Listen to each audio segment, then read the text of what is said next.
Louise Fernando, and today I am bringing on Liz Melville from the Chili Duker. So let me just bring on Liz once we connect with her, and we will go from there. So let me see.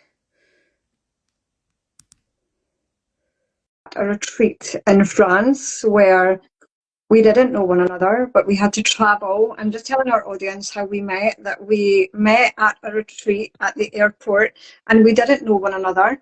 And we had to travel 2 hours together in the car to get to the venue. And I basically said to you as I got in the car, okay, we've got 2 hours together. I hope we're going to get on for the next journey. And we completely just hit it off and got on so well. So I'd love to just introduce you, Liz, and let you introduce yourself, and let's just have this incredible conversation that we're going to have. Yeah, I'm really looking forward to it, Louise. And I think that 2 hours we certainly got to know each other in the car pretty quick. And Well, we yeah, had to. we had to. And we definitely hit it off. But it's ridiculous we had to go all the way to France to meet each other when we live only about 40, 50 miles away. But there you go. Um, So funny. I know. Introduce myself. I am Liz Melville, and I've been running my own business for about 16 years now. Didn't start off doing what I'm doing now.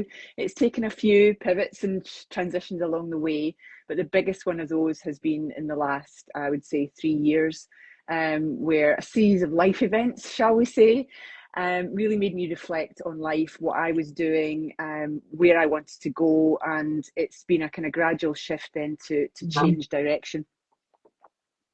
Now, I want to talk about that today because I feel right now there's a lot of people sitting in this space of the in between, of that kind of messy middle where there is an old life, an old identity, a possible old business, probably an old business or a business that that they have evolved from, and their identity has shifted and something within them has grown and evolved, but they're not, they fear what it looks like on the other side to really step in and embrace, that bridge.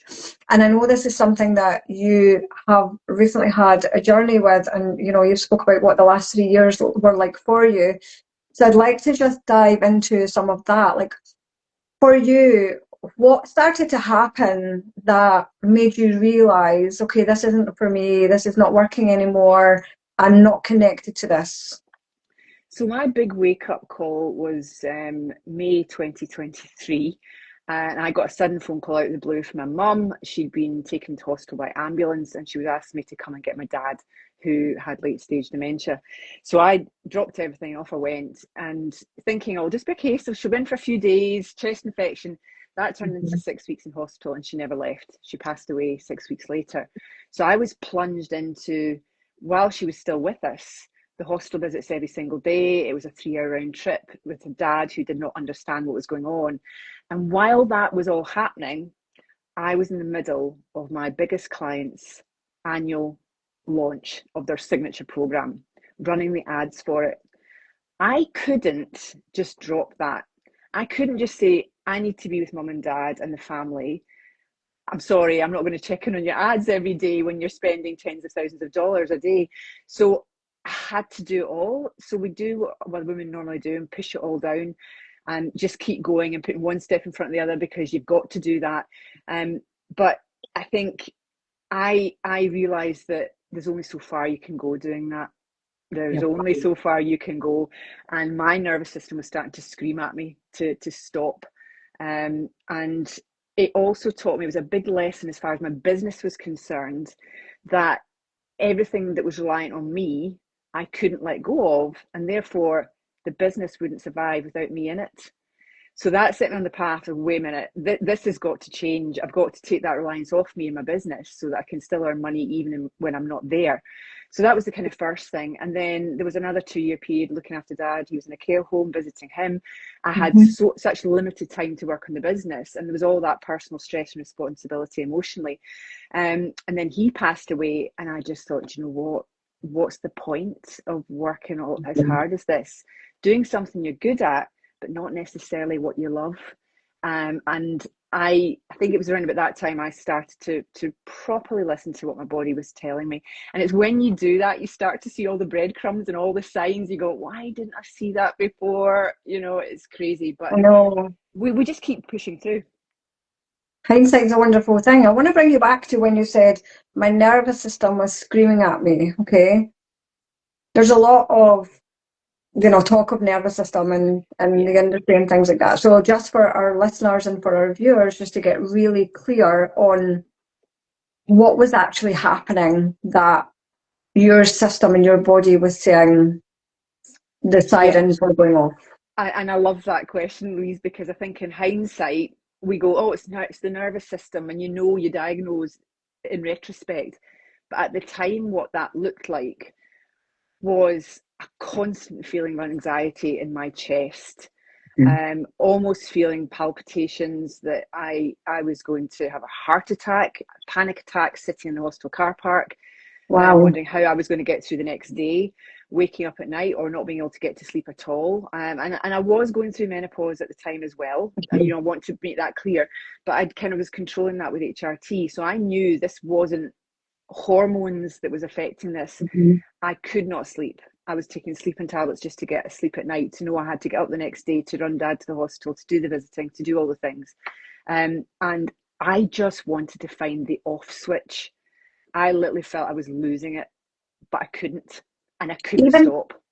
even as you were talking there, I could feel the quickness and the fastness of what was going on. It's like your body is remembering that state Mm. and it's bringing this fastness right back right now.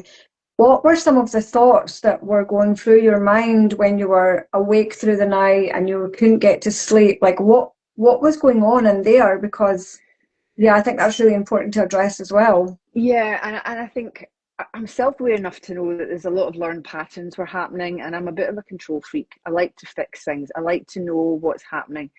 And I think for me, it was that anxiety over, and I so want to fix this for mum. I want to fix this for dad. I want to fix this for my family, for my brother, everyone who loves them.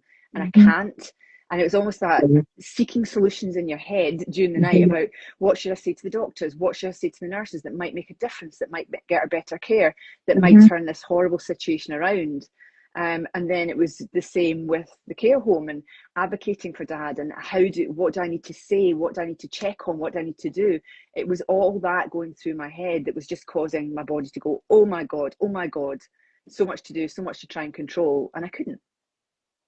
So what then happened? What then happened when, because logic was leading the way here as well, wasn't it? Your brain and your mind were leading the way in that moment, but your body was trying to give you a signal. It was trying to talk to you. It was trying to tell you things. But where were you at that point? Like, were you at a point where you were able to tap in and listen and hear what it was trying to tell you, or were you aware but you were ignoring it? No, I was aware.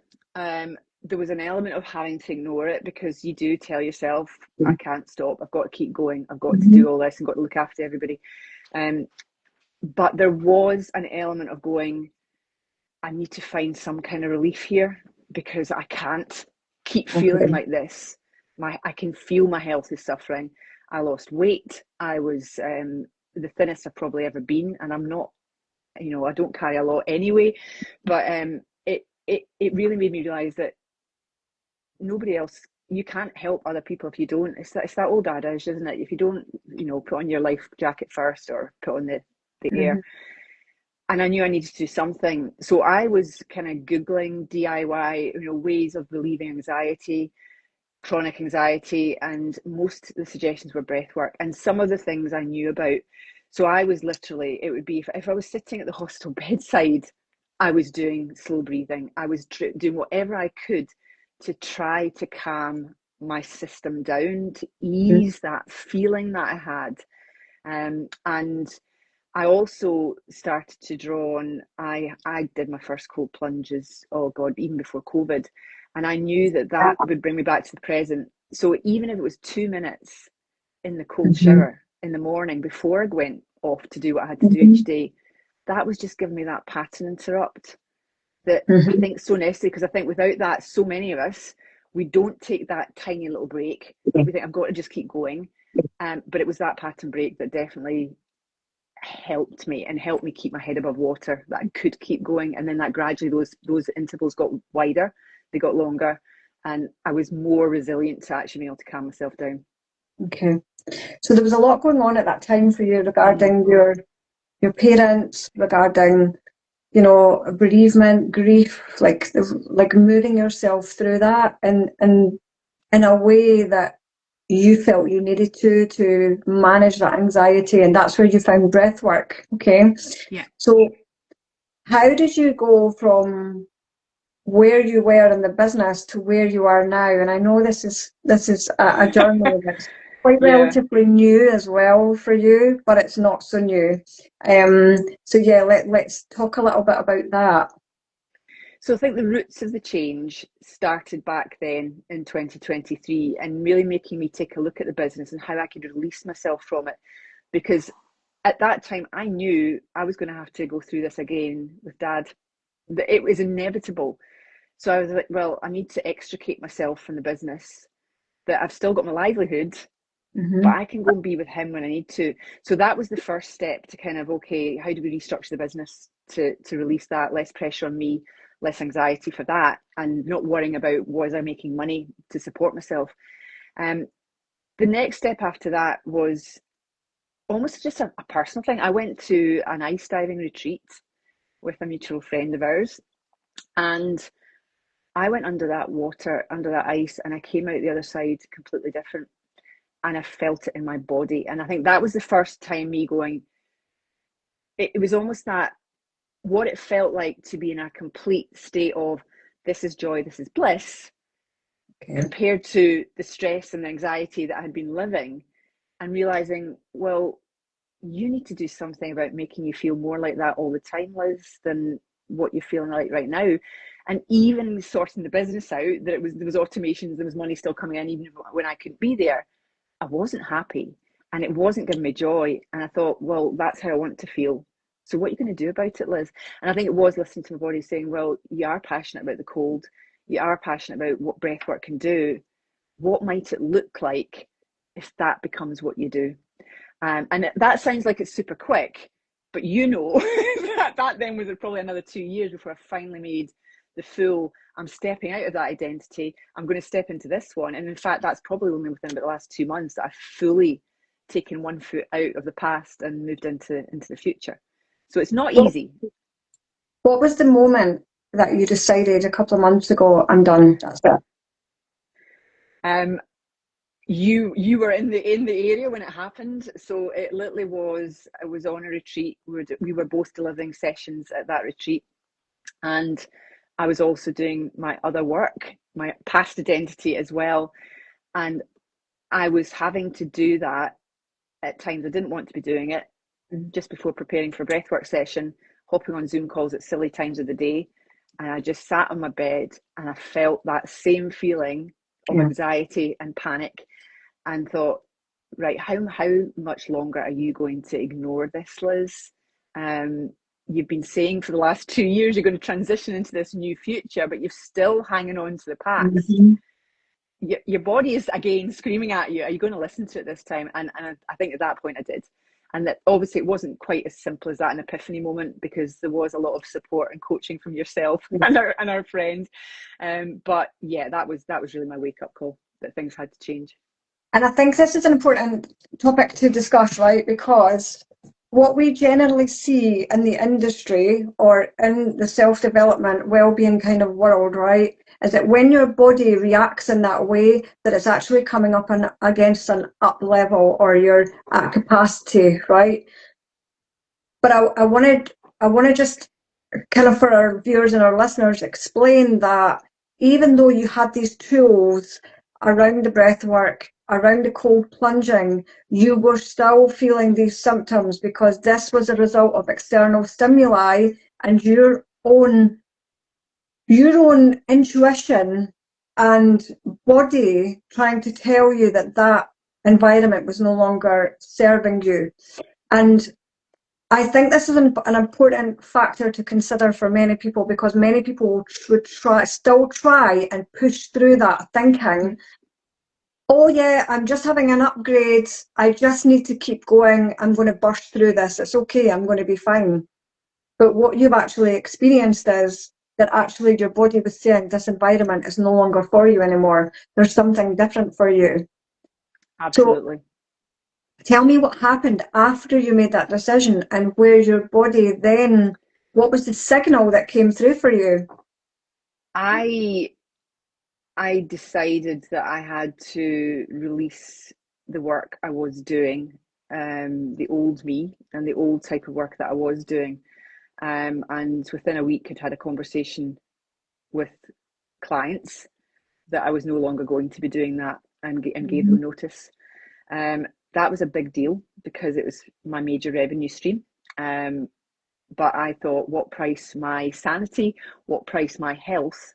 How long are you going to continue feeling like this, Mhm. Liz? And it it's been incredible since that, the space that's opened up, what has come flooding in instead. And I guess part of me knows that that's the truth, but it's still scary to actually do that and break free from what's making you money. And I, I could see your head going backwards and forwards oh, with your body. You but you can get see that pulled. You that get pulled. conflict of push, pull, push, pull. And this is where a lot of people sit in this messy middle. They sit in this void. And it can be quite difficult when you know the new identity is already there, right? And when I talk about the new identity, I'm not talking about stepping into someone that you're not. This is about deconditioning and deprogramming from everything that you've ever been before and loosening that identity. So when I think, and a lot of people probably get that wrong, they think, I need to be a different person to step into that identity. No, you need to let something go that you've been holding on to or that you have a strong belief and a strong, it's like almost like a contract that you've had with yourself, a previous past version of yourself, and where that then gets caught up. So for you, there was things that had to be released in order for you to step into this new this new environment, this new stimuli, this new world, this new identity. Um, and that's where a lot of people get stuck in that in between because it can feel so safe to go back the way. 100%. What you know, it's comfort, there's revenue, you know what you're doing, and stepping into this whole new realm where you have no idea if it's going to work. It's the complete unknown. Mm-hmm. So how do you know how like what is the feeling and sensation that comes through you as you're moving in this direction? Because you are moving in that direction now and your soul has been and your body has been guiding you in that direction for a long time now. So what happens next for you? Like where are you going with that feeling and that sensation? I I very much hold dear something that you say quite often, is to listen to yourself and your body about what's a hard yes and what's a hard no. And I think that that has been a big guiding light for me now, and it Mm-hmm. continues to be, because in every decision I'm now making, I'm going inward and I'm going, right, if I consider that doing that, what's happening in my body? Is that stress, is that anxiety coming up? And my God, it happens quick. When it's wrong for me, it happens quick. It's Yeah. instinctive. Compared to when I'm doing the things that I love and that give me joy, there's none of that. It's a complete, it's calm. I'm not Zen master. None of us are. The stress is still in our Mm-hmm. lives, but I know inside that I'm on the right path and making the right decision. So it is almost, yeah, it's the reading of yourself. It's not tarot cards. It's what are you reading inside yourself that's happening Yeah. when you're trying to make a decision. How's it going to feel to do that? How's it going to feel to do that? That will tell me every single time what I should do now. And I And think even if it's scary, and I don't know where it's going to lead. and that's the thing. So sometimes we talk about dysregulation and regulation, right? And sometimes we have to do things that feel dysregulating at the time, but our body and our intuition is pulling us in that direction, even though it feels scary. We have to do the scary things. And I think this is where a lot of people get tied up in this as well. They think, oh, that's feeling like that. Maybe this is not for me, or maybe my body's trying to give me a signal that this isn't for me and it's not going to work out. So it's a very fine tightrope of listening to your intuition, listening to your body, and bringing all three into alignment, whether that be your head, your heart, and your gut. And it's like, if Yeah, once we get these three and we ask our mind, what does our mind think? What does my heart think? What does my gut say? And when we get these three into pure alignment, that is where our answer lies. But a lot of people get stuck in the head of, oh, my body's reacting in this way, maybe this is not for me. So it's very nuanced, isn't it? It's not as yeah, simple as it's a yes or a no. It's about remembering in our bodies, what does our yes look like? What does our no feel like? And yeah. how do we we practice that every single day. Every decision that we make in our business, in our lives, like, what does that look like? What does that feel like?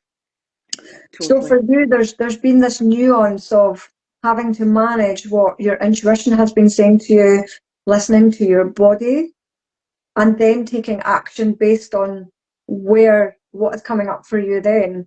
So because we know as well, when we open up space, opportunities come in. Yeah. So let's talk a little bit about that. Like, what have you felt that did you allow yourself that spaciousness for new things to come through? Yes, and I am a doer. I do not take kindly. I put a lot of pressure on myself. I will put more pressure on me than anybody else will. Um, and a lot of that's deep-rooted beliefs. But anyway, it's interesting because I knew I needed to give myself the space to decide what my offers looked like, what I was going to do, what what was I going to do. Um, and you beat yourself up. It's like, I need to do it faster. I need to have something out there now. I need to get an offer out. I need to do this. I need to do that. Mm-hmm. And then you add in there's other people telling you what you should be doing. That's an interesting one to tune out of. And Let's so, I tap mean, in there then. Let's just because I think that's a big thing as well that people are not addressing, because when you know what your hard yes is and you know what your hard no is, it's almost like when someone does come in and tell you what to do, it's you can feel that repel and rejection. I can anyway. I'm like, oh God, I'm not doing that. I'm not doing I that. totally do. And it's funny because you went, well, I'm not doing that's literally how I feel. It's almost like, well, no, I feel physically sick at the thought of doing that now. Yeah. And but I had gurus, mentors telling me, don't do that. Stay with what you know because that's where you can be a thought leader. All of this stuff, and everything was going, no, no, no. That is someone's saying this, that's their story and projection right onto you about what their beliefs are or what their needs are for you to be the person that you are now and not be the person that you are evolving into. I So this think is that was really the bit I found interesting. that was the bit I found really hard not to listen to though, because there were some people who I totally respected, had done for years, who were far more successful in business than me, and were saying, "Oh, don't do this, don't do that, do this." And I have spent my over 50 years as a people pleaser, as wanting to be liked, and the thought of or I'm not good enough, so they know more than me, so they must be right about what I should do next. Oh, they must be Uh, right. they must be right, and that's how I've always lived my life. I know that's again a deep held belief, but it's when I listened into that reaction my body was taking to what they were saying that I knew my guiding light what was going to be right for me and wrong, and not their opinions of what was right for me and what was wrong. And actually, that almost turned into, you're not listening to me. You don't really know me. If that's what you think I should be doing, you don't know me. And that's a significant key component there. You don't know me. Because if Mm-hmm. someone else doesn't know you, who then knows you?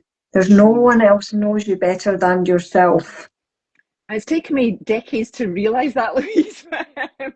But yeah, so it's a long journey, but the difference it makes when you get that, So what that's do you really what's do? moved me forward. What do you do in that moment then, right? Because people work with mentors and business coaches and other coaches all the time, okay? And sometimes people will be able to see things that we can't because we have blind spots, and we can see things. So how do we manage that against our own intuition? How do we manage that against our own body when someone may see something, but your body is saying no? Because I think this is an important distinction for people as well. I think there's a lot of people out there right now that have been listening to other people that have success and think that they know the way. Okay, completely bypassing and abandoning their own needs, their own thoughts, their own feelings, their own intuition, and led on a path that they think is successful. Yes, that person is successful, and I'll tell you why these people, but why successful people exist, because they listen to themselves. They work on Yeah, intuition, they work on their yeah, own gut.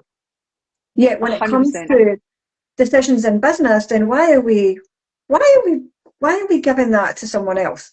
So I think there'll be a lot of people will resonate with this, and I think it's really important to get that distinction like really clear. Like, how did you make that distinction, and how did you know in your body and in your core, I know best?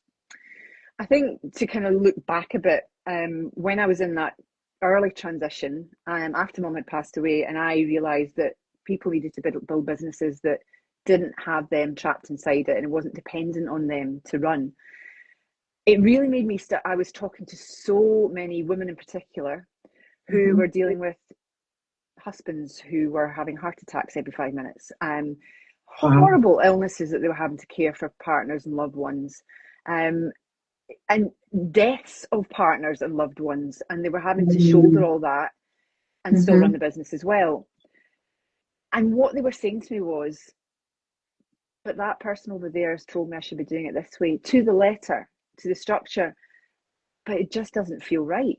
And I was like, but I know I need to do it that way because they're successful. And I think that was a big wake up call for me, because I'd felt that. Yeah. I'd followed all these strategies and they weren't working. So why was that? And it's because those strategies work for their life and who they are and what's happening in every minute of their waking day. Boom. Yeah. Not you, not you. So what if you actually trust yourself to do it in the way that instinctively and intuitively feels right for you? What might happen? And I think that's the space I'm in now, is looking at this like, oh God, I'm not doing it the way I'm being told to do it, therefore it's all going to go wrong. It's actually, well, what if it went right?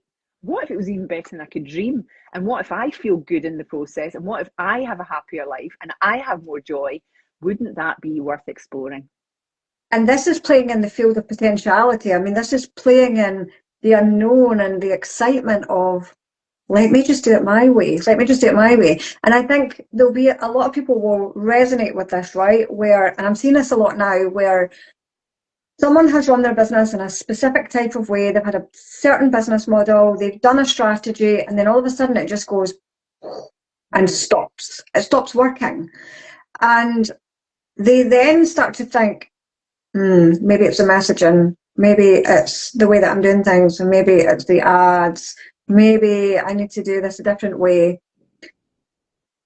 But we cannot outwit our own blueprint. We cannot outwit our own intuition. We just physically can't. We You can't can't. outrun yourself. We cannot outrun ourselves. Absolutely not. And most people, when they think they have a capacity problem or they have a mindset block or whatever that is, I find that it's always they're outrunning their own programming. The body can only take so much. It begins to tell you, like, this is not the way, but we get so caught up in the logic of, oh, this must be the way, it must work this way, or it has to work that way. And then all of a sudden, at what point?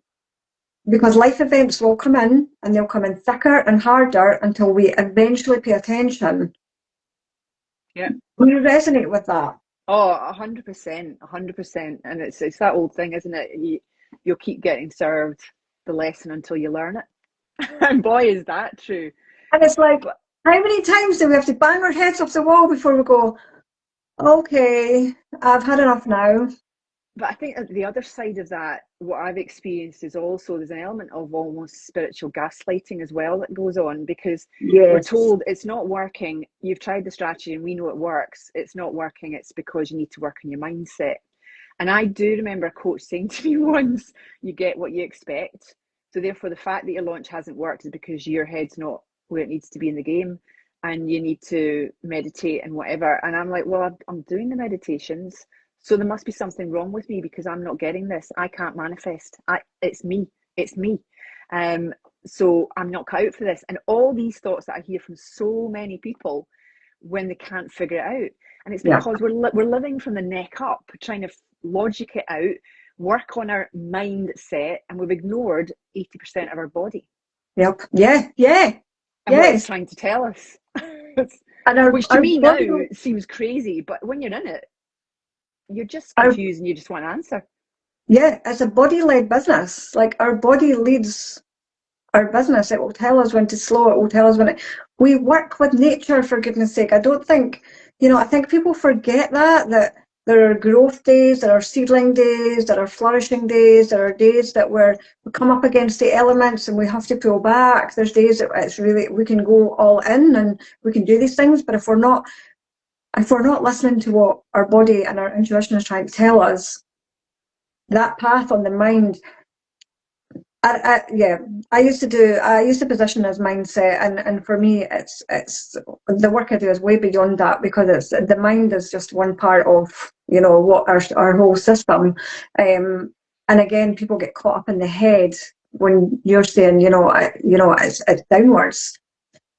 So what's next for you, Liz? Um, who knows?